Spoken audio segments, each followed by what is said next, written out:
Tirupati Karimnagar super fast express ఇది ఒక biweekly train. అంటే వారానికి 2 రోజులు మాత్రమే తిరుగుతుంది. మనోడు తిరుపతి నుంచి కరీంనగర్ వరకు మొత్తం 712 కిలోమీటర్లు తిరుగుతాడు. అయితే ఈ 712 కిలోమీటర్లకు గాను సోర్స్ అండ్ డెస్టినేషన్ తీసేస్తే జస్ట్ 9 స్టాప్స్ మాత్రమే ఉన్నాయి. గట్టిగా చెప్పాలంటే శ్రీకాళహస్తి తర్వాత డైరెక్ట్ విజయవాడనే, మధ్యలో స్టాప్ అయ్యలేదు. దీనికి 350 కిలోమీటర్స్ వరకు నాన్ స్టాప్గా కొట్టేస్తుంది.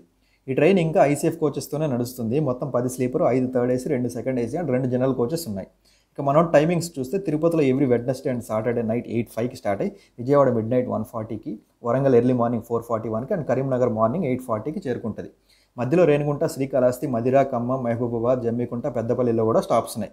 రిటర్న్ కరీంనగర్లో every Sunday and Thursday night 7:15కి స్టార్ట్ అయ్యి వరంగల్ నైట్ 9:15కి, విజయవాడ మిడ్ నైట్ 12:50కి, గూడూరు మార్నింగ్ 5:23కి అండ్ తిరుపతి మార్నింగ్ 8కి వచ్చేస్తుంది. మనం గుర్తుపెట్టుకోవాల్సిన విషయం ఏంటంటే ఈ ట్రైన్కి తిరుపతి నుంచి వెళ్ళేటప్పుడు గూడూరులో స్టాప్ లేదు, బట్ కరీంనగర్ నుంచి తిరుపతి వచ్చేటప్పుడు గూడూరులో స్టాప్ ఉంది. ట్రైన్ నెంబర్ వచ్చేసి తిరుపతి నుంచి కరీంనగర్ వెళ్ళేటప్పుడు 12761 అండ్ కరీంనగర్ నుంచి తిరుపతి వచ్చేటప్పుడు 12762. మనోడికి 7 హిల్స్ ఎక్స్ప్రెస్ అనే దాంతో రేక్ షేరింగ్ ఉంది. దాని వీడియో కూడా తొందరలోనే చేస్తాం.